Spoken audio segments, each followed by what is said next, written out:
Do you need a new logo? Has your audience changed? Are you facing new competition in the market? Or has your business pivoted, expanded, or even changed its focus? Beyond the Logo with Nancy and Bridgetti helps women entrepreneurs and the men who support them transform their marketing and branding.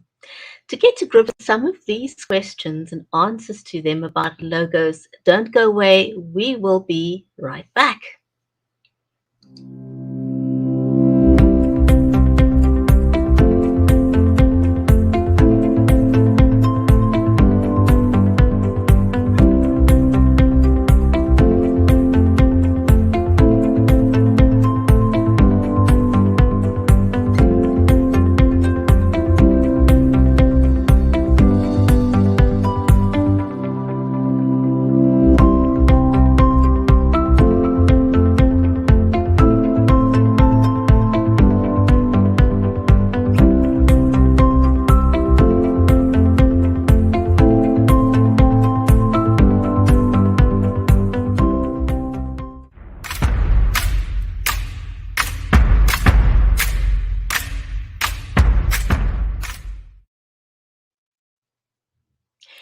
If you have just joined us, if you've just logged on or you've just come across the stream, then welcome to Beyond the Logo with Nancy and Bridgetti.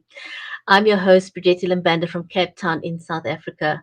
And the stream is made possible by StreamYard, Lockhart Marketing, and Be Live Media. But a special warm welcome to you, our audience, whether you're watching us on Facebook, on YouTube, on Twitter, on LinkedIn. And also, if you are watching us over on Amazon Live, this is an audience-centric show, and we are monitoring the comments, so feel free to say hello if you're watching us live, make a comment, ask a question. We have got an incredibly interesting topic we're talking about today, all about branding and marketing and why your logo actually matters. And if you've never watched one of the shows before, then please feel free to let us know that you've just stumbled across us for the first time, and we would love to give you a shout out just to say hi. So most of you may know me because I've been online for the last 7 years. But my amazing co-host on this show that is called Beyond the Logo is Nancy Lockhart. Nancy is the founder of Lockhart Marketing, and she's a #1 best-selling author too. She's worked with some of the most iconic brands, such as Target, Kaiser Permanente, Medtronic, and she leverages her knowledge and expertise to help successful business owners rebrand themselves to become more profitable, successful, and purpose-driven. Her book, Invincible No More, Invisible No More, Invincible Forevermore, is a testament to the resiliency of women, you out there, you ladies out there, who demonstrate the power of refining who you are. Nancy is also the executive advisor for the University of California, Santa Barbara Customer Experience Program. So she's got a wealth of knowledge out there, talking about branding and logos and how important it is to present yourself. One of the things that we're doing in the process of Beyond the Logo is also showing you how you can use live streaming to market yourself better. So I, for example, use the Logitech Brio, which you will see is in the carousel if you are watching the show over on Amazon Live. I've also used the Logitech C920, and I've also used the C922, so you'll find them both there. I can tell you if you want to know the difference between them. I also use a Samsung USB condenser microphone, which you'll also see in the carousel. But Nancy and I were having a chat just before we went live, and she was saying that this is what she'd like to get. I've actually got two of them. The one is the Bear, and the other one is the, goodness, I forgot the name now, the Rode. So these are great microphones. The Rode, obviously, I highly recommend the Rode, although the Boya is also good, but my personal recommendation is the Rode. So you'll find these because this is part of your branding experience. If you're going to be incorporating live video into your marketing strategy, people will forgive you for not having the best visuals or visual glitches. But believe me, if people cannot hear you, you've lost them. People will not deal with bad sound. So, again, if you've just joined us, welcome to the show. You are watching Beyond the Logo with Bridgetti and Nancy. And so, with that, I'm going to welcome my co host, Nancy, onto the show. Nancy, it is great to have you. How are you, my friend? I am very well. Thank you, Bridgetti. And it's a pleasure always to be with you. And I can't reiterate enough what you're saying about the sound quality in this particular medium. Our marketing and branding and how we present ourselves, people have an expectation for what they're going to get out of any communication. So reiterating that sound quality is really very, very important. So yes, I will be following in your footsteps with the microphone. Absolutely. So again, that is what the Rode, um, the clip-on microphones, they're pretty good. The Rode one's Ah, good. And last week I had a guest on the show, and Nancy and I were talking about it as well. mhm. There's a microphone that plugs into your iPhone, and really you don't need too much. You don't need fancy stuff. If you wanted to use your camera on your iPhone or your Android, goodness me, those cameras are Yeah, phenomenal. So don't discount the phone camera. You don't need to go and invest in a DSLR. If you can afford it, fantastic. But you really, really don't have to. Your phone cameras are powerful. But what you do absolutely. need to invest in is an extra microphone. And Mhm. goodness me, I can't remember the name of that microphone. I'm going to look it up and post in the comments later. But that microphone that plugged into The his phone. iPhone was phenomenal. Oh my goodness. So totally Yeah. recommend it. I think I actually will do a short video on that one. But Yes. Nancy, before we get into this whole logo thing, I was thinking, what could one, because I know I'm really looking forward to us dissecting the logos that you've got. I mean, they are just fantastic examples. But just to sort Mhm. of, kick us off, I was thinking I especially wore my StreamYard shirt today, because Well done. people would recognize that as the streaming software. We are streaming with StreamYard, and this brand, the StreamYard brand is known. It's known by its and this is exactly what we're going to be talking about. Yes. StreamYard Mhm. is known by its streaming duck, the logo there. It's an Yep. unmistakable um, brand. So when people see the duck in the broadcast, they will know this is StreamYard. Um, and of course, what I always liked, this is my StreamYard mug. So that's one of the what do they call them? Um, Goodness me, one of their marketing branding. Their Um, iconography or mascots? yeah, well, the mascot, but it's like you can buy a mug or you can buy a pillow or whatever. There's a name for it. Now I've now got Swag? mixed. Swag, Sometimes they call it swag. swag. That's the name. You want to go and get the swag for your brand because that's how, and there we go. This is one of my favorite young people. My favorite he's a young man. I think he may be 14. When I first got to know him, he was 13. Oh, He may be 14 now. He's a young man who's got a great channel um, on YouTube and doing beautifully branding himself. So wonderful. just a huge shout out to him. He's doing well. And then, the other sort of just another example. When I initially got started in live streaming beyond the Blab days, Be Live TV was the other platform that I used as well. There's so many more. There's Melon, there's Restream, and we just have so many options. And where do you start? And then just sort of so I've got my name on it. Look, Beautiful.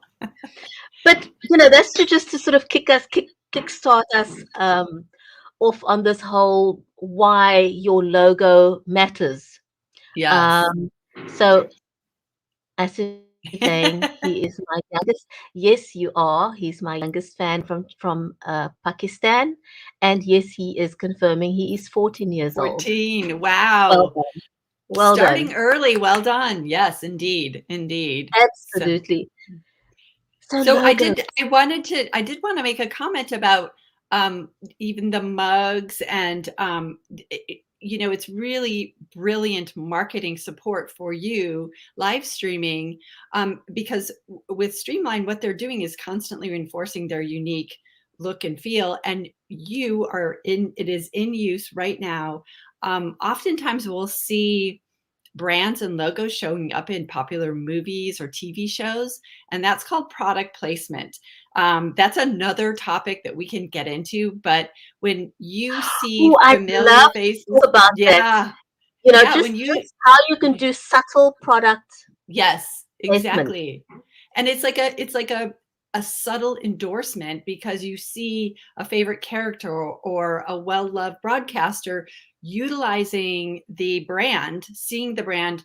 There's so much subliminal connections that are made when you're doing branding and marketing, and you want to make sure that that connection is really, really is the connection you want to make and the reinforcement that you want to make. So yeah, we can do that topic, and show some really cool examples that you may not have even recognized, but I'll just give one. If and this is going in the Wayback Machine, but if you guys remember the movie E.T., um, I do, I do, I do. and you know what? Reese's Pieces got its start because E.T. was eating the Reese's Pieces, and it's an interesting story because M&Ms, they approached M&Ms first, and they decided not to use that forum. And look what happened with Reese's Pieces. We had the peanut butter cups, but now you had the little pieces. So it's fascinating. I could go on and on about all this marketing stuff, but we have a fabulous show today to talk about some of the logo executions that have happened in 21.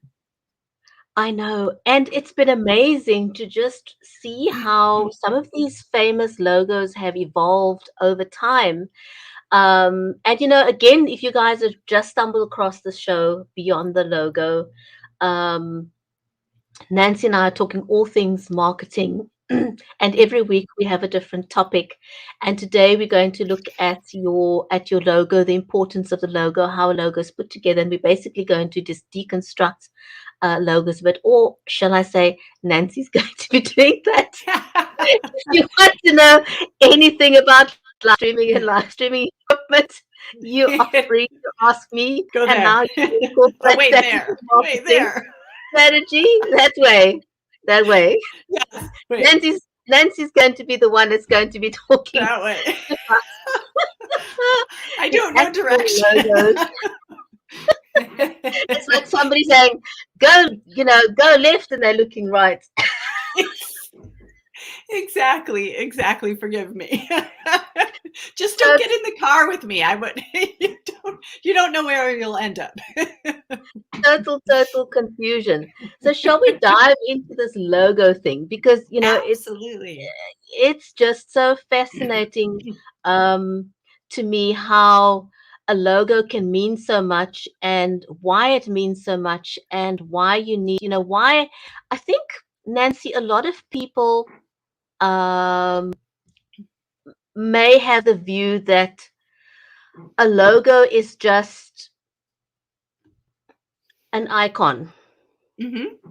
just Yep. something you use or just something you should use, but no understanding of how you design a logo, how that relates to your brand, Hmm. um, how that becomes something that people get to know you. I was looking at my phone earlier, for example, and I was looking at all the icons that I have, that you have on your mobile phone, and Yes.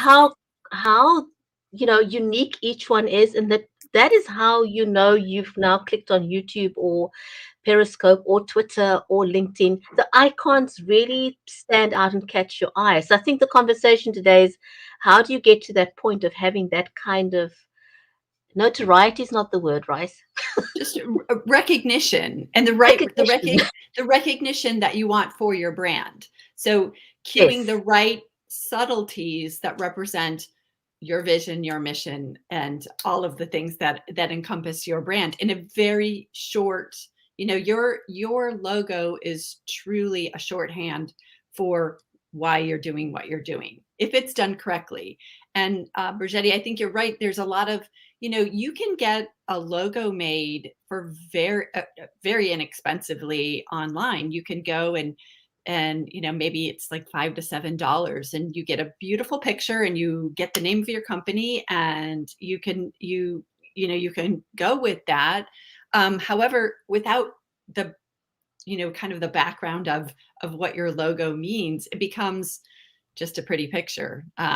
So what we have up here, I took the liberty Sorry, of, I just wanted to say, Nancy, you're talking about you can go online and get a logo. I know a lot of people would go to Fiverr, for example, yep. where you can get Hmm. a really good deal. If Yes. you're on if you're on a really tight budget, you Yep. can go and get someone. There's very competitive pricing on Fiverr to go and get one. But if you really, really, really, really want something truly unique, you're Hmm. going to want to employ someone who's going to design something that's uniquely for you, because generally the guys on Fiverr is going to use elements that are Hmm. um, stock images. And Right. maybe you can just talk about the difference between somebody going to use a stock item for a logo, as opposed to getting somebody who's going to specifically design something for you. So at first we're gonna look at your logo.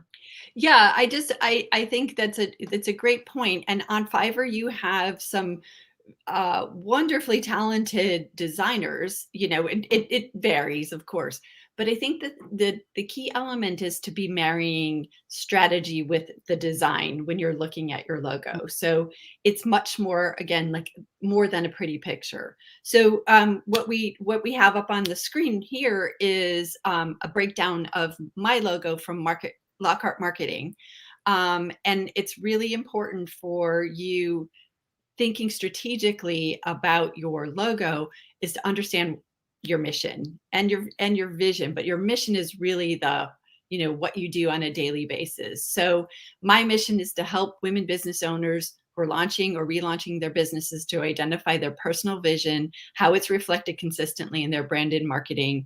And I use law of attraction, life coaching, because I'm a certified life coach, with my background in marketing, to kind of uniquely develop a strategy and then an execution in a logo. So this is my logo. My target is women business owners. So just breaking this down, starting off with the font that I chose for my logo, the formal name. There's two fonts, Playlist Script, and it's that kind of, it almost looks like someone, like I signed the logo. So it's friendly, inviting. It has curves, so it's somewhat feminine in the execution. But the tagline, the railway, is in railway caps. It's all capitalized, but all of my branding elements, the what you see in type right there is railway. It's not railway caps, but in everything that I'm doing my communications, and I leverage the railway. But for my tagline, I use railway caps, and that's really to create a foundation, solid and supporting, for the logo that I have above it. Um, the colors that I chose, because my target market is women business owners. I certainly have clients that are men, but my target, I chose a strong dark pink color. Couple that with black to, again, reiterate that feminineness, but create that solid, strong, and clear execution of the work that I do for my clients. My symbol, I was so lucky that my my ancestors were named Lockhart, because it worked so well with my business. But Perfect. yeah, wasn't I fortunate? So I chose a symbol that was a heart in the shape of a lock, so that it was Lockhart, and reiterated that. But really, what I wanted to do is to go back to what my mission is, which is really opening up and discovering what makes any brand unique and special for my clients. So that really is, kind of that balance between the law of attraction life coaching and my marketing experience to get to truly unlock. And I cannot emphasize enough how much that truly happens when I'm working on a particular with a particular client. But then going into the tagline, it's interesting because again, I kind of break apart my name, unlock the heart of your business, which is what I do. Again, paying off my mission, but it truly is that kind of that foundational element. And then something that I think is really, really subtle that often gets overlooked, but is a brilliant execution of design is this use of white space. And we'll see a couple when we go through some of the other examples, we'll see some uses of that. But in my logo, if you see this, the almost like parentheses in the heart, it's meant to represent like an embrace, or like just someone who's carrying and holding on to who you are for you, so supporting you. So that's a very subtle look at that, but you can see every single element within this logo has a use, a meaning, and is meant to portray something that validates my mission to my target audience. So that's an example of kind of how I break down my logo. And I don't, Jenny, did you have any comments or questions, or should we go to yours? I did want to ask you, and shout out to Bernice who's also joined us. Hi, Bernice. Hi, Bernice. Um, the font, how important is it to have a font attached to your brand and to stick to that font? It's a great question because the font is really you use it over and over again in your communications. Now, sometimes you have to be careful because we're so digitally focused that you need to have a font that can be executed digitally as well as in print or signage or packaging, or be able to have a font that can closely represent that. But your font is a communication tool for your brand. It's a huge element. And you bring up a great point because all of these elements, I'm going to see them time and time and time again. And I always tell my clients, you probably will get tired of seeing it, but your clients don't see it like you do.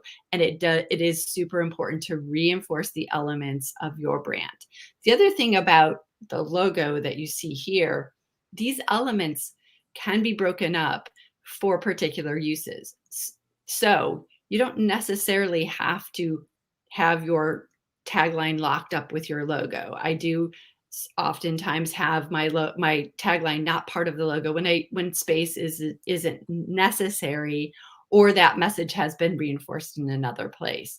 Another thing you brought up on your phones, those symbols that are on your phones that represent the different apps and brands, they're called favicons, and they're like shorthand for your brand. So my favicon is actually that heart symbol. It's the actual iconography. So each element can be used separately. And often when you're talking about the font, I have marketing classes that I offer, an 8-week course, and I use the playlist script, the like written font, as part of the naming and branding for those particular classes, so that everything lines up with one another, lines all the way back up to my master brand, which is Lockhart Marketing. And interesting that you mentioned now, the favicon and how that ties in with the rest of your logo and your branding, and something that people may not even be aware of, other than the larger brands, because they all do it. But Mm-hmm. when you go to somebody's website, Mm-hmm. you actually can put in your favicon there. So when somebody Yes. goes to your website, they will see that this is a bona fide website. Apart from, having the HTTPS, apart from that, people can also see your favicon in the URL Yep. of your website. So that's another opportunity to brand yourself. Mm-hmm. Absolutely. You're right on. And if you're like me, I have I'm being kind, several tabs open at once. So if I want to go to my website, I can easily find it because I just have to look for that heart. Now, of course, I'm used to seeing that, but once that is a way of promoting and making yourself recognizable in that very exclusive space that you have um, on your desktop or your phone. Mm.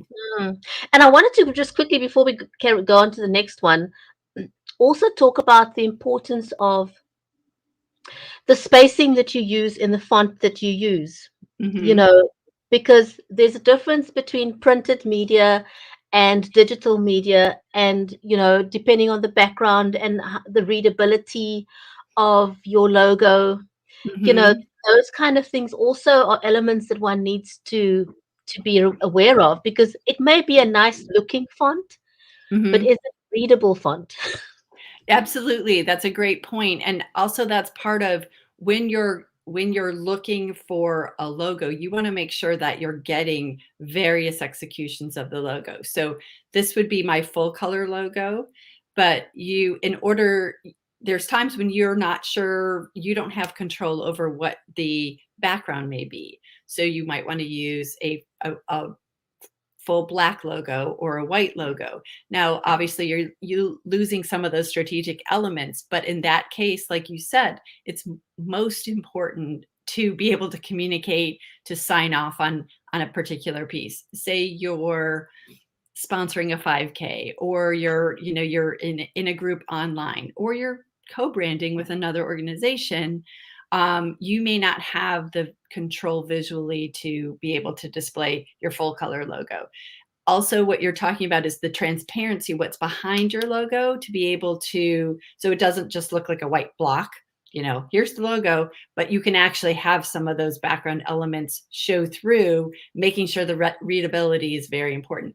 And you do bring up a very important topic about being clear and simple. If people can't read, no matter how cute or clever your logo is, they won't make that connection, and it reflects poorly on whatever services you're offering. So if you're not being very easily recognizable, people won't remember you, and they might possibly be like, that's a cheap execution, or they don't really know what they're doing, or they may not even be thinking about it and just overlook it. Mm, very, very important aspect, that, so you do want to pay attention. So on Yes. to the next logo. This is one of my favorite logos, and it's no coincidence that it's Bridgetti's master brand logo. Um, she and I worked on this execution, and truly it is one of my favorites. So again, to just kind of reiterate the steps that we went through with the Lockhart Marketing logo, um, really identifying Bridgetti's mission. And when I say her master logo, she obviously is Be Live Media and several shows, but they all kind of line up to her master brand, which is her name, Bridgetti. And so, which we have demonstrated here. So Bridgetti's mission is to conduct authentic, unbiased conversations, raising awareness, advocating for the underserved, and bringing forward issues that shape the world's culture. Pretty amazing goals for for my dear friend, but she executes on that. Her target is business owners, authors, influencers looking to raise awareness to pay off that mission that she has for their organizations and their causes. So having that kind of foundation, what we did is we said, okay, what would be a good font? What type of lettering would pay off that mission and speak to that target? So we chose a font called Mazerant, which I'm not sure I'm pronouncing that exactly correctly, but it's very open. It's professional, clean, like you were saying, Bridgetti, like very readable. It's strong and it's very clear. But the thing is, it does have some nice curves to it. So it nods to the fact that Bridgetti's a woman, a strong, powerful woman, but very clean, to the point, and beautiful. So um, next is the color that we chose, which I absolutely love, because Bridgetti is, in just beginning to work with her, I noticed that she wears red so well, and it's such a great, powerful color. So, and because she's in, communications, that whole iconography, the symbol of the lips, I thought was really representative of who she is. So I you've thought got, it was so on point. When you came up with yeah, that idea, it immediately resonated with yeah, me. You understood what it is I was going for, and that is why it's so important to be able to work with somebody um, that you resonate with, so that they can translate what it is that you are doing in a manner that other people will understand what it is that you're trying to convey through your mhm. logo and your branding. Yeah. Well, it was a pleasure working with you on this. And truly, again, it's this very shorthand of all of these elements that got packed into this, but in a very elegant and beautiful execution. And when you work through iterations of a logo, you should be so proud of it. Like, you should feel connection to it. Like, this is who I am. This is who I represent. And this is why I'm doing what I'm doing in this very concise shorthand. Um, so that, just a couple of other things with the corners of this logo are really key. And this was a later iteration when we had worked through Yes, this. it was. um, so I was thinking, Bridgetti is talking to people all the time, and when you're talking, there's quotation marks. So these corners are a little bit of a symbol of kind of that quotate, like a quotation of that dialogue that goes back and forth. It's very subtle, but it also is also as a containment. So it's not that the conversation is all over the board. She's very strategic. She has topics to address. I'm talking about you like you're not there, but forgive me. But so really being able to demonstrate that quotation and kind of that containment. However, again, using the white space element again, we didn't close it in a box. What we did is we left it open, because Bridgetti's about authentic conversations, about exploring new topics, about not just going with what you'd expect when you're having a conversation or watching Bridgetti. This is about open communication. And then again, her tagline, the queen of authentic conversations, man, she pays that off so well. And it's just perfect. Again, each one of those elements can be, if she didn't want to lock up her tagline, she can just use the Bridgetti with the lips. The lips could be the favicon. So it has some flexibility to do other jobs if you think about your logo working for you, but all locked up together. It should really be representing that, like, who you are, why you're doing what you're doing, and have it be, visually beautiful, attractive, and something you're proud of. I absolutely am. I can tell you that. So, Good. so I think we're moving on to the trends in logo design. Um, Yes. so let's talk about that a little bit. What is a monogram?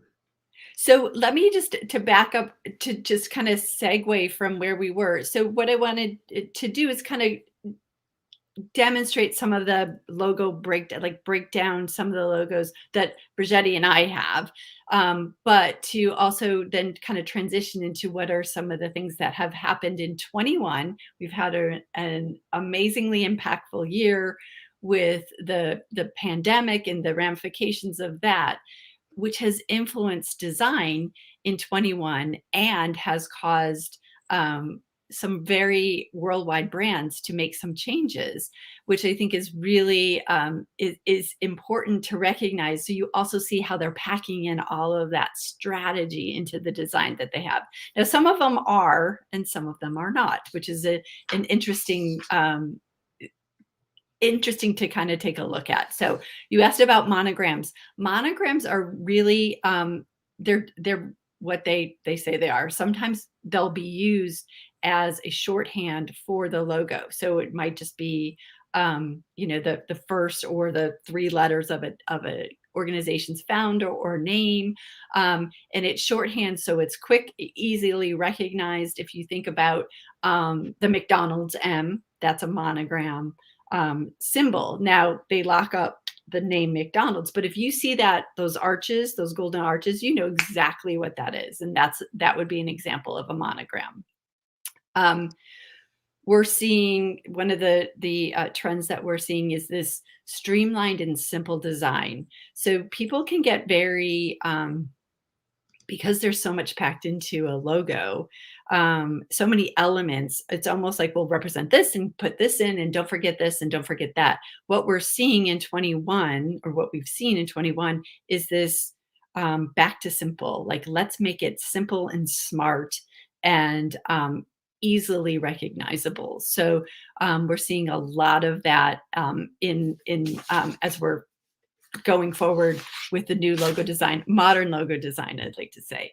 I talked a little bit about the negative space or white space that we talked about in the logos. You're going to see that it takes a very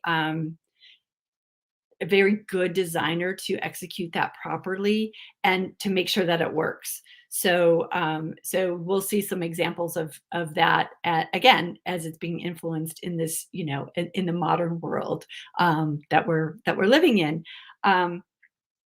Also, I have on there flat logo design, and that sounds probably kind of funny, but it does partner with the streamlined simple design.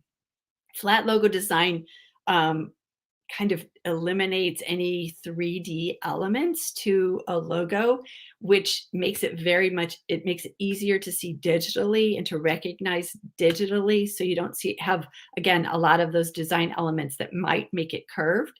Now we'll see some examples of organizations that have mostly flattened, but there's a couple that have added some dimension, which makes it difficult to reproduce because you have some color variation, gradation, which makes things difficult to reproduce from a design perspective. And then finally, what I just alluded to is being able to really utilize the form that your logo is in. And there's so much now with digital that we're seeing. We're communicating digitally. Brands have shifted so much from traditional print advertising, print execute collateral, into really promoting themselves from a digital perspective. So your logo needs to translate and be recognizable, understandable, and carry that strategy with it. So we're seeing a lot of that as well. I really do like the fact that you mentioned the usability across different platforms and mediums, because what might look very good on a digital medium is not necessarily going to look good on printed medium. Or you've also got to consider, as you mentioned this aspect before, when you're doing co-branding with someone else, you may not have full control over the background and how your logo shows up there. So you want to, those are kind of all things one wants to be in mind. There's a lot to consider actually Yeah. when you're designing your logo. I Mhm. see, for example, like in live streaming as well. You may be using different backgrounds, or you may be on someone else's live stream, Mhm. and they say, well, you can use your branding, but you have no control over the other design elements that's going to be on screen at the same time, and how is your logo going to show up against that background or that color or whatever. Is it going to get lost? Is it even Right. going to be visible? Uh-huh. there's there's so much to unpack and consider when it comes to the design of your logo. This to me is the most exciting part of the show today. It's fun. I've been looking forward to having a look at some of these well-known brand logos and what your thoughts are on them. So shall we dive into those? Let's dive in. So I love this logo redesign. We all know Pfizer with whatever And if your we didn't politics know, are. if we didn't know Pfizer before, We know it now. But the interesting thing is for a target segment, one of the things that Pfizer was known for was helping men with the little blue pill. And they specifically um, got a lot of notoriety by being associated with something that helped men. I'll just put it that way. Helped women too eventually, I guess. But but the pill container, they really leveraged that as part of their logo design because it was so easily recognized and connected. And oftentimes pharmaceutical companies have products and like names that are sometimes very medically connected and sometimes it's difficult to remember. But this particular design, the original design, was something that they were smart to leverage that container that they're in, that blue pill container. However, the pandemic came and we were isolated and Pfizer was the first to come out with a COVID-19 vaccination. And with that became a huge amount of notoriety for them. And therefore, they really were smart to take a look at, okay, we have this new notoriety, this association with our one of our products that is can be life changing, culture changing. How do we leverage that in our logo design? So, what they did is they really went back and they thought about, okay, let's think about our positioning. So, it's a nod to our title, Beyond the Logo. The logo is a super important piece, but you really need to understand what your strategy is, where your market's at, the types of things that would cause you to want to rethink your logo, your branding, that type of thing. So they repositioned themselves to, and I'm reading this, unlocking the pill to reveal Pfizer's DNA, the power of science. So they went from an execution of a pill into this DNA double helix that represents the science behind the vaccination that they produce, but also shifting from just being a pill creator to really working with science to develop a solution to a problem. Now, technically, from a design perspective, you see some of the things that we talked about. In that pill, you have a gradation in the blue. And with the new logo, you have two colors, which is more than what they have there. They had white and then the blue gradation, which technically is several colors, but they went with the light blue and the dark blue with that double helix, that DNA nod, and then kept the same kind of logo font to really modernize and reinforce the strategy that they're now the way they want to position themselves, and justifiably so, with what's happened in the so I marketplace, like in that the world. they've kept it, with the font, they've kept it recognizable still, as you said. Mhm. They've changed the coloring to make it easier, but it's still recognizable. So they haven't taken away anything of what people would recognize about the Pfizer brand. So, so a lot of Yes. thought obviously has gone into that, but then they've moved away from the historical uh, pull, if you wish, Mhm. connotation. Right, exactly. Without losing the value, the brand value, credibility, they could bring that forward in a new and modern way. And to me, this is one of the best executed rebrands that we've seen in 21. Absolutely, because if I look at the design of the actual um, logo there, Mhm. that could go with virtually. They've actually, what is the word I'm looking for? They've future-proofed themselves Mhm. by Right. choosing that kind of logo, because that can apply to so many things across the board. Exactly. Exactly. It's not just the vaccination, but it gets people to start thinking about them beyond pill pushing, that's an ugly term, but that they're really scientists that are developing solutions to problems that the world is encountering. So I really applaud them. They did a very nice job on that logo redesign. They did. They did. Mhm. Shout out to Pfizer on doing so well with that one. So, So we're going live to Amazon. So we're on Amazon. yes. So you watching us on Amazon right now, we're talking. I actually asked Nancy if she could include this because I'm aware of Amazon having gone through so many iterations of Mhm. their logo. And, dare I say, Amazon is on a mission to take over the world if they haven't already.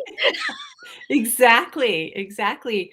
Well, it's a brilliant look and example at a brand that has evolved very quickly. So if you look at the first execution that they have, that was done in 1995, which I know for some people that sounds like a million years ago. To me, that's like yesterday. But but when they started off, the company was focused on becoming, the world's largest bookstore. And the company name was named after the Amazon River, the largest river in the world. So you have in that initial, you have the nod to an A for the Amazon, and then the river element that was in there. I think it was probably going into the next iteration, wanted to demonstrate a little bit more of the movement of the river, but without losing that A. And actually, that's a monogram execution with that subtle A. Um, as kind of moving into 98, they abandoned that logo execution and really just did Amazon.com. And the reason behind that was really to drive people. Like, that was an address, right? Any of our website addresses are addresses. But in 1998, if you think, the internet was fairly new, and so giving people the direction for how to get to buy the books through Amazon was Yeah, critical. And that then was you very also, clever because, it yeah, was kind of the advent of people having companies, brands having their own web address that exactly. people could now go to. So it was very appropriate for that time Mhm. to have that as their logo, again, Yes. brilliantly executed. Yes, and you see it's a subtle nod back to the river element, but the tagline, the Earth's biggest bookstore. So you have the word Amazon, and then kind of that nod to, back to the river as the world's biggest. Mm, Um, so that lasted only a short time, and then they stylized a little bit of that Amazon.com, dropped the tagline, and just put the Amazon .com with the stylized bigger, O on the Amazon, to really get people to kind of focus and to like entice them into something that's a little bit more stylized. And that only lasted, again, they did so many iterations so quickly. Then you go to a later part of 98, and they went to very close to this font that they're using right now, and they incorporated this yellow underline. The underline at that point was really just a reinforcement, kind of to give the logo a bit of personality. But when they did come to the logo that they have today, which is, by the way, very impressive, that from 2000 to now, but that's 21 years they've had this logo. But this logo is brilliant because it's it probably goes, one of the most recognizable logos on yes. the face of the earth. Well, and one of the things that they did, which was, again, brilliant, is because you're ordering from Amazon, they made sure that logo was imprinted on their packaging. So you would order something, it would be immediately reinforced, reinforced, reinforced. You're getting something from Amazon. And even today, they're very much more mindful of the environment and reducing packaging. So it's not necessarily printed on the box, but it is on the tape that tapes the box. So it's a little bit more earth friendly, if you will, instead of embedding that ink and print into the box. But the brilliance of this logo is that not only does it say Amazon, it incorporates that yellow underline in a way that is so smart. So it's from A to Z. So you get, anything you want. And in this whole time, Amazon has evolved from obviously not being just a bookstore to really redefining e-commerce and how we do business. But the other thing is it's a smile with this like the arrow part of the A to Z also is a dimple to represent customer satisfaction, happiness, excitement. I know when I see a box on my front porch, it's from Amazon, I am excited. I'm like, it's almost like Christmas every day. So, The package has again, arrived.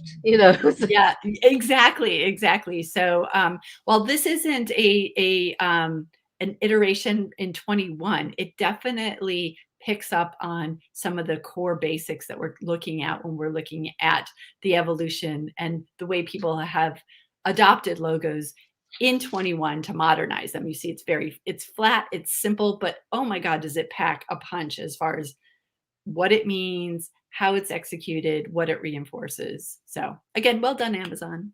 Well done. And guess what? Guess what I have? Very good. That's amazing. Did you have that planted? Probably not, because Amazon comes all the time, right? I mean, you're getting It was packages. kind of just the timing. And I thought, I got it and I thought, I'm not going to open it. I'm going to wait for the show because we're talking about Amazon. So here goes. How's Here that we for a go. live? How's that The for a live excitement. Amazon unboxing while we're talking about the Amazon logo? You know, Brilliant. I just thought that would kind of be perfect. And I was waiting for this and talking about branding. The product that I use for my videos, Hmm. do the intros and outros. If any of you are watching, I love doing intros and outros, and we've got one for this show. If you've just come across the show, if you've just joined us, you are watching Beyond the Logo with Nancy and Bridgetti, and today we are unpacking logos. How to brand yourself properly with a logo, what goes into the design of the logo. And it's been wonderful just unpacking the story of Amazon and how you can now buy everything. And what is amazing about Amazon in particular also is how they've evolved over time, and Hmm. they've now moved into the space of live streamed e-commerce, Exactly. Hmm. which is why we are live on Amazon Live. It's called live streamed e-commerce. Hmm. And to me, that's reminiscent of the pre-pandemic days when you went into a store and you would have what they call an in-store promoter. Hmm. And the in-store promoter would demonstrate a product to you, and based on that demonstration, you 9 times out of 10 would end up buying the product, even though you went into the store not looking for the product, not Exactly. thinking you needed it, but because Mhm. of the promoter, you bought it. And so now we have live streamed e-commerce where products can be shown and demonstrated to you. And unlike the QVC days where it was, somebody broadcasting out and they just showed you, well, this is a pair of scissors and you should buy the scissors because it's very sharp, it works easily, blah blah blah. But now, as we showed all these people that have been joining us on YouTube, on Twitter, on Facebook, on Amazon Live. And so as I'm unboxing, I don't know if you have one. Do you have one of these spin gems? I don't, but I have heard wonderful things about them, and being at my desk all the time, I need one of those. Well, I interviewed her not too long ago because she is also in the book. that the both of us are in, Invisible No Right. More, Invincible Forevermore. Mhm. And we were talking about it, and I said to her, well, I have got to get one of these spin gym things because, I live with an invisible disability, so gyms are out of the question for me. And she said, well, anybody can do this. Even if you're in a wheelchair, you can use the spin gym. And so I thought, well, and then of course, in video, is a tool that I use for all my videos. And I entered, they have competitions running from time to time. And of course, I won one of the competitions and I got an Amazon voucher. And it was right, the timing just worked so perfectly. And it was around about the time when, I was doing this interview, and I thought, you know what, I am actually going to use that voucher from InVideo, and I'm going to use that to get one of these spin gym things. Spin gyms. So here I am And unboxing it live. and actually, I remember your that interview, and that's when I first saw it. Now that we're talking about that, because I was like, oh yeah, that looks great. Because you're sitting down for so long, and then to get up and to be able to not get up to be able to still move is so beneficial. I know. So I've got to figure this. I've got to figure this thing out. And I mean, she uses what's got me sold on wanting to get this is there was a lady I watched. I think they had their 10th anniversary show in February this year, Oh wow. and there was a lady on the show who is in her 70s, and she was using the spin gym, and oh my goodness, Wow.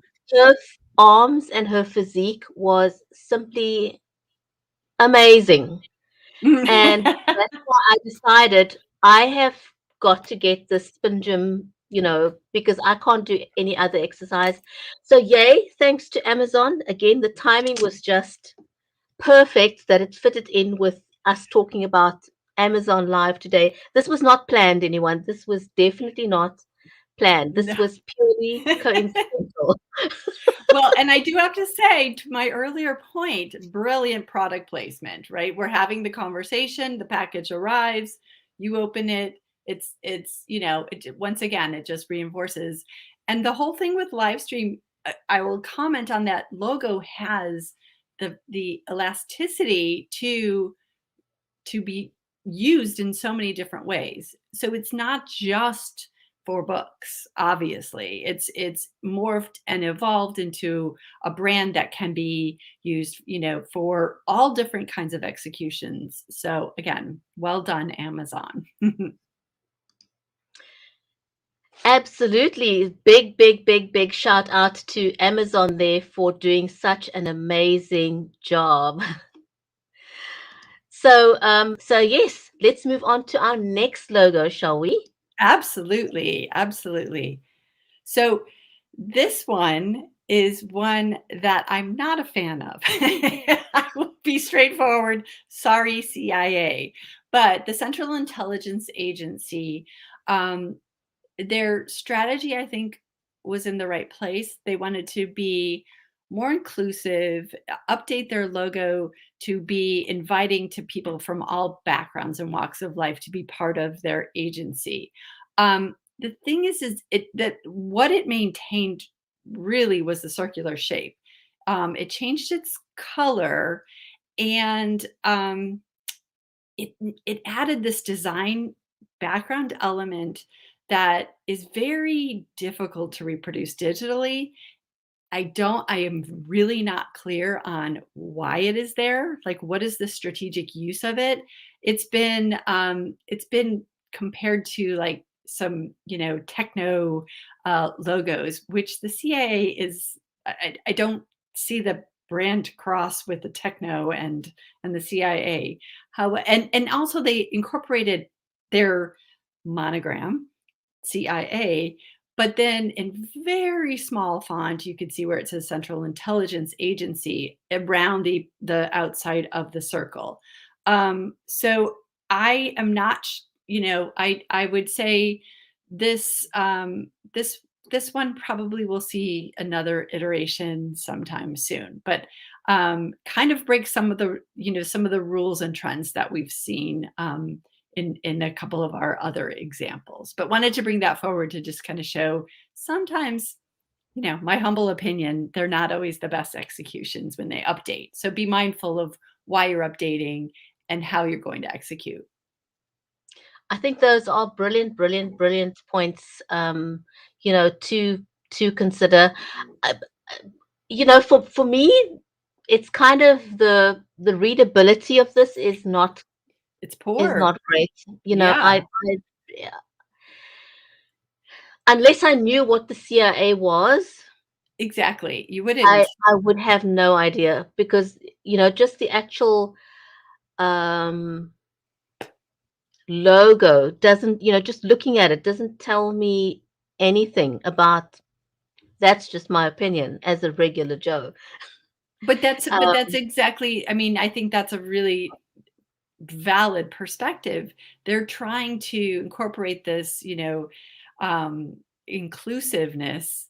I don't think this execution has any kind of nod to that I can tell, that I can see from where it was before, other than maybe you're losing some of that, maybe dated eagle and shield and things like that, but I still have a hard, it's a far walk from there to where they're at, and to be like, oh yeah, that means we want uh, all different kinds of backgrounds to be part of the CIA. So this, to my mind, is one of those logos that I imagine is going to have another iteration at some yeah, point when they realize it's not having the kind of impact they may have intended it to have. I That's agree. just my take. Yes, I Okay, so definitely agree. So let's go this is to another one. interesting one. Yes, so this is General Motors, and Um, I do really like this logo redesign, although again, it breaks some of the rules of the trends that we're seeing. So it went from a very flat GM, another monogram, but has been for many years, with that, just blue background, the white lettering. Went into this gradation with the blue. However, the strategy behind this is really the nod to recognizing one of their key competitors, up and coming competitors, Tesla, and the resurgence of electronic, or electric cars. Electronic, that's an old fashioned term. And how we're really evolving again as a planet. How do we save our natural resources? And the electric car is obviously one that's very popular, so they're really nodding to that. So they have this open space in the background. They do have the gradation in the blue, but it does represent a little bit of that kind of sky, the beautiful sky. The thing about this logo that I really like is how they've used the M. Again, excellent use of white space, and they maintain that underline to pull forward some Mm. recognizable elements, but that M is meant to represent a plug. So it looks like that electric car plug. And I think they did a really nice job with that. So I also think they did a great job with it, because they didn't lose, like with the previous one that we just discussed with the CIA. mhm, It's a completely different look. It's not recognizable at all. They've changed too many elements in it. yes.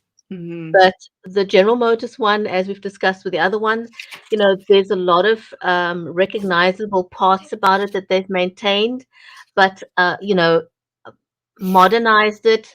It has a but they've kept maintained the M, mhm, but I like the symbolism behind the M. The similarity with a plug and the electric mhm, car. There's a lot of symbolism in that. So I think it's a very um, clever design, even though they've departed from the flat look.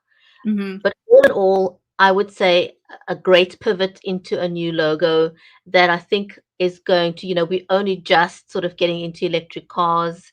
So that's something that's going to continue way into the future. So, you know, again, to me, they've kind of future proofed their logo. Yeah, I think you raise a good point too, because you don't want to be pivoting, changing a logo without having a substantial, they're really focusing on this electric car, and you could say, well, that's just a part of GM. But in the United States, there's laws and mandates that cars reduce emissions so significantly that really your choice is going to be an electric Mm, car in the future. So them being, looking to the future and saying, okay, this isn't just a line offering, a product offering. This is something, this is the way the company is going to be evolving. So to be right. smart about not to react to, oh, this is the latest, greatest thing, but how does it strategically impact the future of your organization? And I think they've done a nice job with this. Absolutely.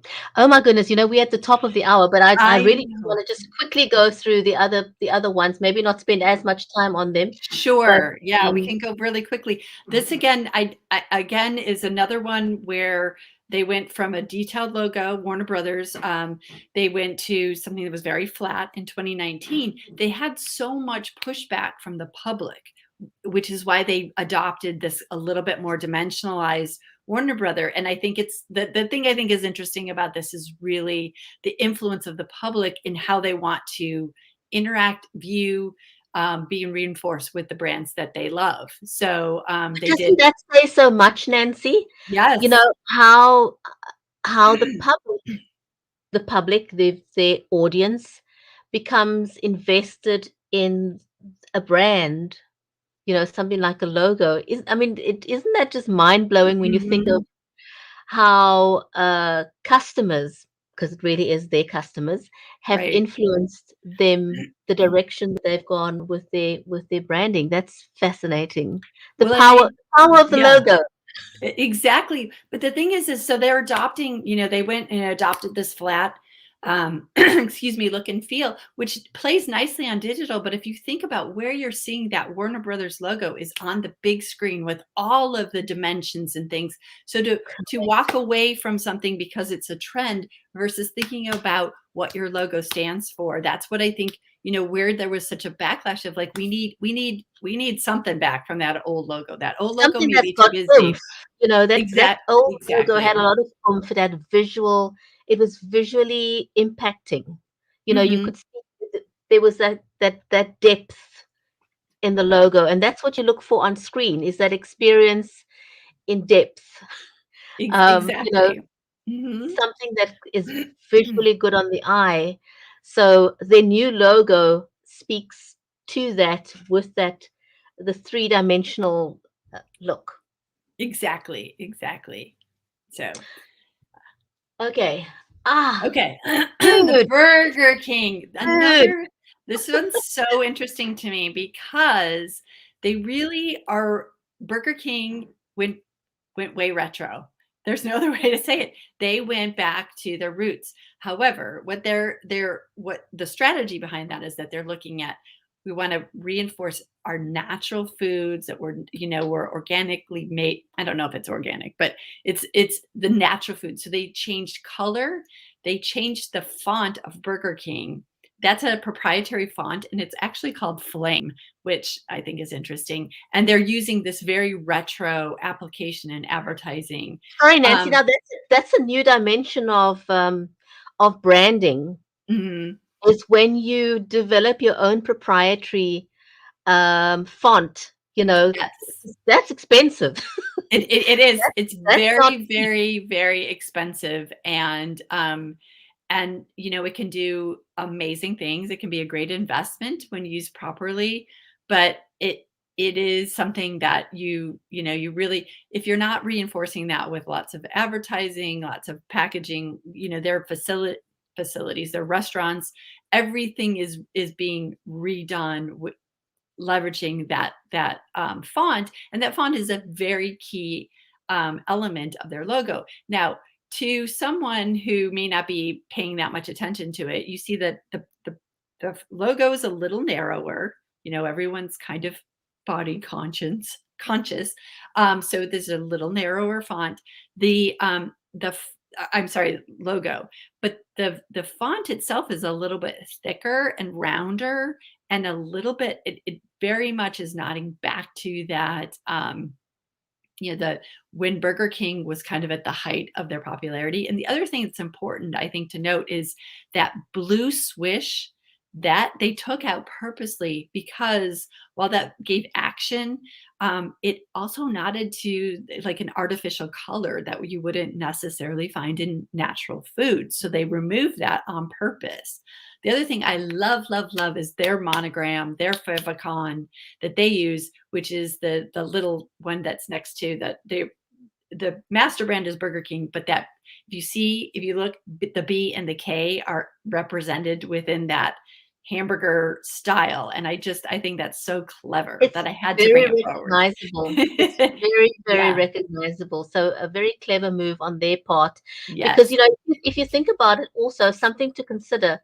The favicon is a very small icon. So if it's something too busy, if they simply went ahead and shrunk the Burger King into the Mhm. favicon, it would not have nearly the same impact as what it is that they've designed a favicon, Mhm. especially for that purpose. Yeah. So so again, how usable is your logo?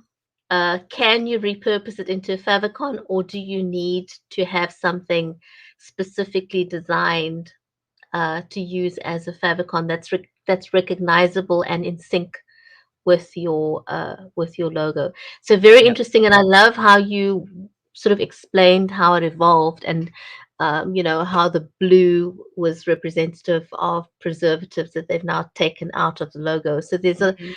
powerful punch in that logo there. Yeah. Next one is something that we have all grown up with almost.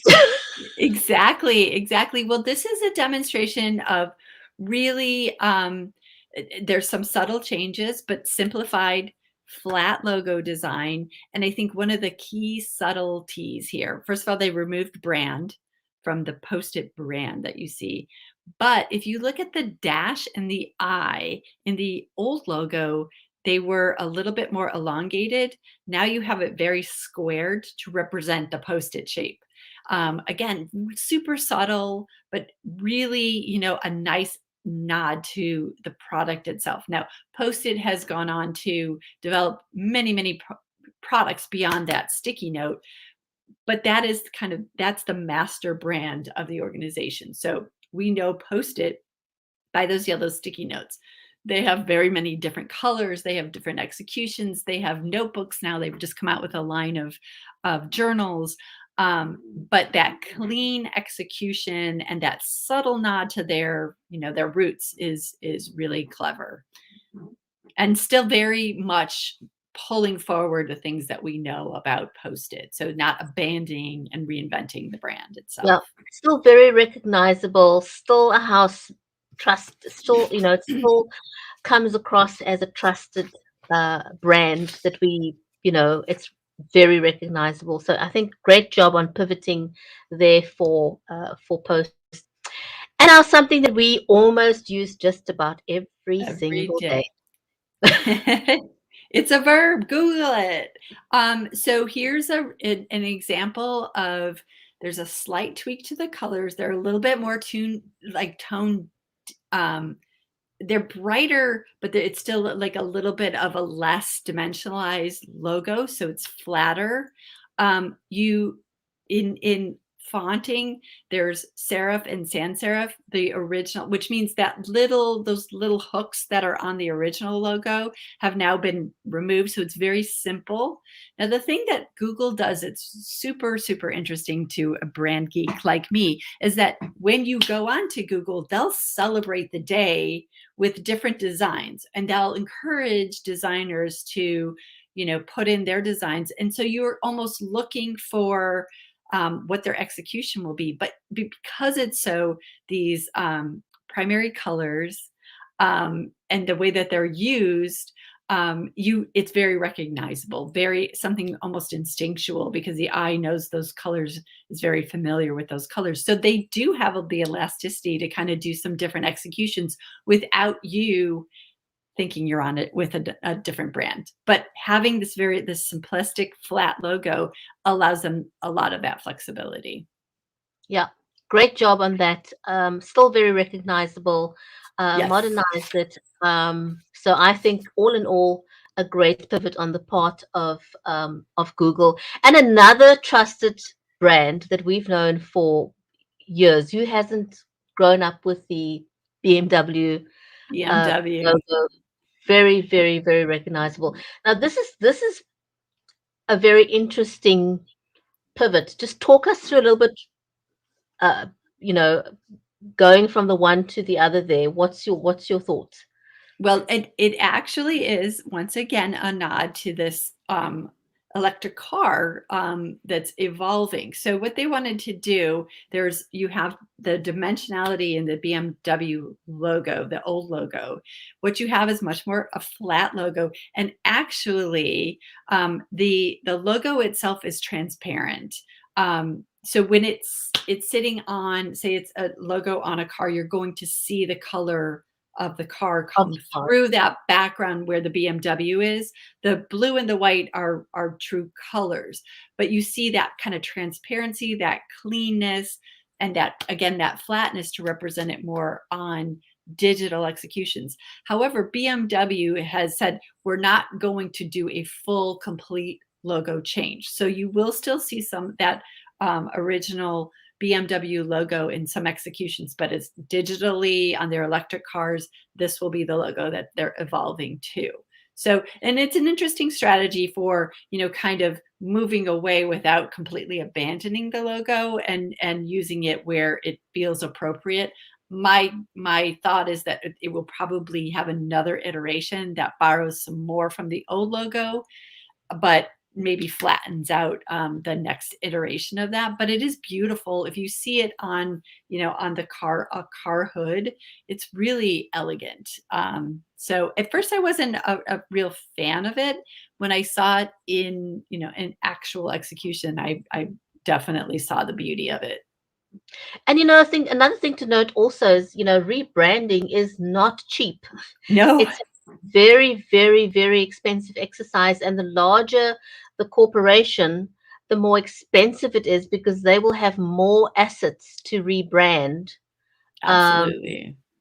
so there's a lot. It's not something you jump into overnight. This usually is a process over a very, very long time. There's a lot of iterations, consultations, and a lot of figure juggling to make all of this work. That's absolutely true. And oftentimes it's best to be able to introduce a new logo, a new upgraded brand, to do like a pop in the marketplace, and like, this is who we are now. But oftentimes that isn't practical, to your point. I've worked with brands that have changed, big brands, healthcare brands that have changed their logo, and still to this day, 10, 15 years later, there are elements that are still not completely changed: signage, facilities, big ticket items. But there's a strategy to apply. You can determine if you want a rolling logo change or you want to do a one-time logo change. It is more expensive, as you said. So but lots to think about. So when we say beyond the logo, we mean it. There is a lot beyond just a pretty picture when we're thinking about the logo. But I think, for our audience to be thinking about, like, well, you're like, wow, there's a lot of information you guys shared. What about my company? What about my organization? And I think these are some of the key questions to really consider if you're thinking about maybe updating your logo. And so again, we talked about target audience being so important. Who do you want to have recognize and know and love your brand? What is the marketplace? What is the competition that you're facing? We've been through such a huge amount of change. Businesses have been impacted and adapt or not adapt in so many ways, and new competitors have come in. So to understand what you're up against in in kind of raw terms, um, And again, to that point, how has your business expanded or changed focus because of environmental, worldly, cultural impacts? Does your logo look outdated? Is it just something that's, that's kind of using old fonts, old colors, old something that's not really representing who you are? We talked a lot about being able to use this in various mediums, particularly in digital, because digital is the way of communicating in modern times. Is your logo identifiable? Is it unique compared to your competition? I've worked in healthcare for a long time, and I can tell you, if you look around, primarily it's blue and green. Those are the colors that are used. Makes sense, unless you're talking like a hospital where you see a lot of red. But if you're going to use those colors in that space, how do you make that something that's unique and represents what uniquely makes your mission a reason for people to want to interact with you? And then, does your logo have meaning? We've talked a lot about the meaning behind a lot of logos today, and the meaning beyond just it looks really cute or it's a clever design. So those are the things I would recommend if you're thinking about a new logo. Those would be the key questions to really ask yourself. Is it something that I want to look into?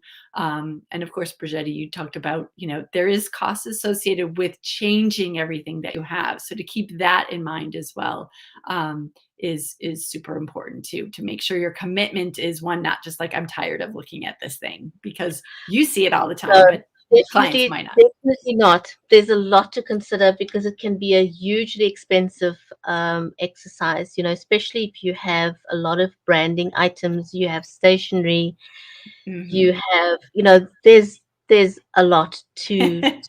It's not something that you do on a whim at Well, all. and it's time consuming. I mean, you just going through your rebranding all of the items that you were like, "Oh my gosh, there's so much that I have touched and now want to make sure that they're reflecting the new branding."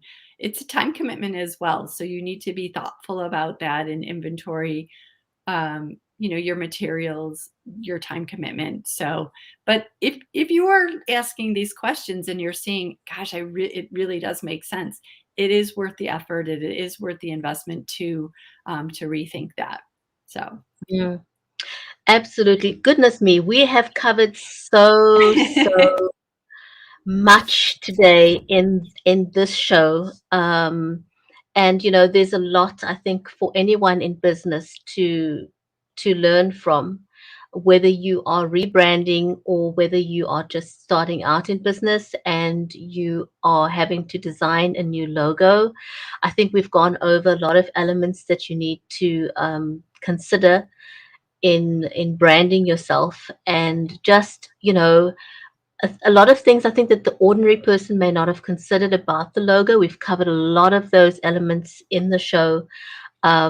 So, if that is you, if you've missed watching the show live, I would highly recommend you go back and watch the replay just to get, and look at how we've unpacked the logos of the very, very famous brands that you will recognize, and look at the key elements in those logos and what you could leverage from what you now know about those brands and how it has worked for them and why it has worked for them, so that you can consider those elements in your as part of your branding and marketing strategy.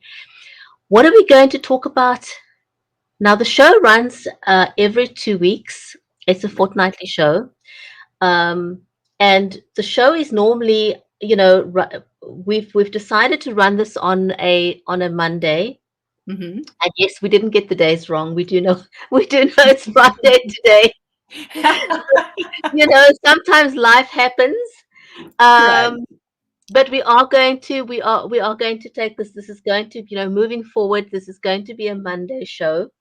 So not this coming Monday. So the show was meant to be this coming Monday, but long story short, it's the show is every 2 weeks on a Monday. What are we going to talk about in 2 weeks' time? Oh, I'm so excited to talk about some brand fails and how companies have recovered from those brand fails.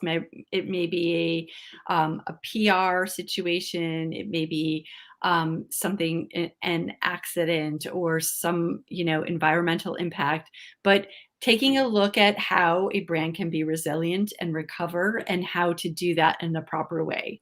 And the key to that, I think, is really thinking about, our brands are very much like people and human beings make mistakes. And the way that you handle that is a key to maintaining your reputation and your credibility and your commitment to your target. So I'm excited to do some more case studies and talk about that in 2 I'm weeks. excited to dive into that topic. I think I did mention to you before, we had one instance where um, a store or a brand used I think it was hair color. Hmm. And they used an example. I don't know if you remember, they used an example of a black woman whose hair is, or they were saying ethnic hair is problem hair, as opposed to um, sleek hair, and they Hmm. used a white woman. It was just everything I'm about it uncomfortable right now was just just talking everything about about it. it was wrong. It just Hmm. made you feel sick to your gut. Hmm. So how do you recover from that in a manner that's authentic and in a manner that your audience will sense that there's genuine, not just remorse, but understanding of what it is that you did wrong and how much you offended people and how do you win back their confidence again? You Exactly. know, so Exactly. there's a lot in there. And the one that I came by just yesterday was a bank, who, where a gentleman went into the bank, a black gentleman, Hmm. and unfortunately, somehow these things tend to become racial very, very quickly. So Yeah. one's got to also be very careful. I don't know the full story, but apparently it goes something like the man was at the teller and somehow money was taken from his account. But with the commotion, people got the story wrong. The branch manager called security, and he got shot and killed. Oh my God. And through no fault of his own, he was just, he was the person that was done in. Wow. So, That's tragic. how do you those are, huge brand fails, because now people's like, Yes. if I don't want to be associated with this bank. Absolutely. Absolutely. If this is how you treat your clients, I don't want to be associated with you. Hmm. So, they have not responded yet. So that's another thing that'll be great to Yeah. discuss is, Absolutely. how soon do you respond? How do you respond? Who should Hmm. respond? Hmm. Um, you know, Exactly. there's so many things to that. So very something I'm very keen to dive into. And I think especially just having gone, moving as we've not gone through the pandemic, we're still in the middle of it. As we're moving through Wishful thinking. pandemic, um, you know, there have been a lot of instances where brands have not acted well or in the best interest or in good faith. Right. We've seen so many things happen during the pandemic, and businesses have closed their doors. There's so many things to consider. Do you now, because a brand has made a misstep, do you push them completely out of the marketplace, and do you ignore the fact that they may be employing thousands and millions of people? You want to punish the brand, but now you're punishing um, the people Hmm. that that works for that brand that is now going to be without jobs.